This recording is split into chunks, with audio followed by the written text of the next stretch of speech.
আসসালামু আলাইকুম রাহমাতুল্লাহি ওয়া বারাকাতুহু। আসলে একটা দুঃখজনক জিনিস একটা আপনাদের সাথে শেয়ার করব।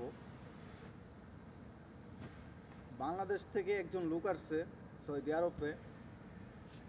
তো তার সাথে কথা হলো কালকে রাত্রে, সামনাসামনি কথা হয়েছে।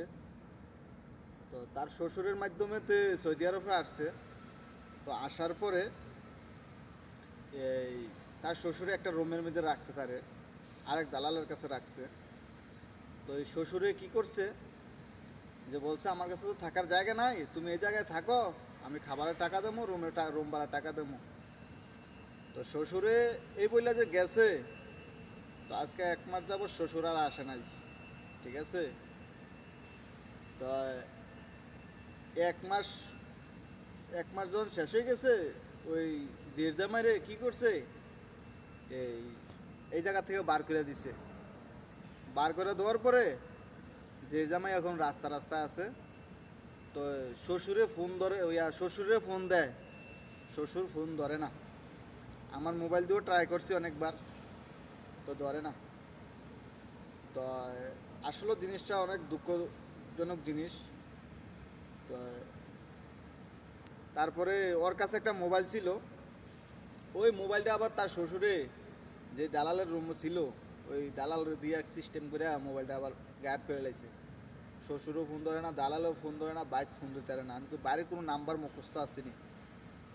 আছে ভাই, তাহলে ইমো নাম্বার হলে আপনি ফোন দিয়ে কথা বলেন। আমার বউয়ের নাম্বার মুখস্থ আছে। তো দিলাম ইমুতে ফোন দেওয়ার পরে, বউরে ফোন দেওয়ার পরে তো বউ বললো যে আমি বাপ দরকার নাই আমার। বাপে যখন আমার দুঃখ বুঝছে না, জিরজামাই দুঃখ বুঝছে না, খাল্লি বাল্লি বাপ, এই তুমি জেমডে ভারো, চুরি করে ভারো, দাড়ি করে ভারো, বাংলাদেশে আয়া পড়ো, আমি তোমার চুরি করে পারি, দাড়ি করে পারি, ভিক্ষা করে পারি, কাম করে পারি, তোমার আমি খাওয়াম, ভবিষ্যতের দরকার নেই। তো এই আর কি, একজন ব্যর্থ প্রবাসীর ব্যর্থ গল্প। আপন শ্বশুর এই কাজটা করতে পারলো, আপন শ্বশুর তার জিবিয়ে দিছে হেতের কাছে, হেতের লোক এই কাজটা করতে পারলো। সে যদি ও ও অন্য মন্টের মানুষ হইতো, তাহলে কইল তার জিয়ে জায়গা, তার জিয়ে তারপর তো তার বাইক পাড়া দিয়ে আমি কইল নইলে যাক লোকটা ভালো, এই কারণে তার বুঝাই দিয়েছি সব কিছু ঠিক আছে। আছে, দাম্মামে আছে।